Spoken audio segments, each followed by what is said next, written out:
செந்தமிழே செங்கருமே செந்தமிழர் சீர்காக்கும் நந்தா விளக்கணைய நாயகியே முந்தைய மொழிகளுக்கெல்லாம் மூத்தவளே மூவேந்தர் அன்பே எழில் மகவே எந்த உயிரும் நீ மெய்யும் நீ ஓங்கும் மரமாம் பயிரும் நீ அன்பு நீ வீரம் நீ காதல் நீ ஈசன் அடிக்கு நல்ல ஆரம் நீ யாவும் நீ அன்னை தமிழை உன்னை வணங்குகின்றேன். வல்லமை தாராயோ நல்லதோர் வீணை செய்தேன் அதை நலங்கிட புழுதியில் எறிவது உண்டோ சொல்லடி சிவசக்தி என்னை சுடர்மிகும் அறிவுடன் படைத்து விட்டாய். வல்லமை தாராயோ இந்த மாநிலம் பயனுற வாழ்வதற்கே என்று என் பாட்டன் பாரதி கூறினார். அதே வரிகளில் நான் சிவசக்தியிடம் கேட்பது என்னவென்றால், அன்றைய காலத்திலேயே சாதிகள் இல்லையடி பாப்பா என்று என் பாட்டன் பாரதி கூறிவிட்டார். பிறப்பொக்கும் எல்லா உயிருக்கும் என்று என் ஐயன் வள்ளுவனும் கூறிவிட்டார். யாதும் ஊரே யாவரும் கேளீர் என்று கணியன் பூவொன்றனால் பதிவு செய்து விட்டார். ஆனால் இன்றைய காலகட்டத்திலோ சாதி என்னும் அச்சு வாயுவினை மனிதர்கள் தன்னுடைய புத்திக்குள் புகுத்தி கொண்டு மனிதனை தாழ்த்தி கொண்டிருக்கின்றனர்.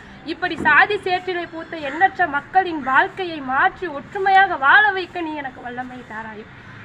மங்கையராய் பிறப்பதற்கே மாதவம் செய்திட வேண்டும் என்றார். அப்படிப்பட்ட பெண் இனத்திலே பிறந்த ஒவ்வொரு பெண்ணையும் தன்னுடைய பசி இறைக்காக சூறையாடுகின்ற ஆடவர்கள் திமிரை அடக்கிட நீ எனக்கு வல்லமை தாராயும்.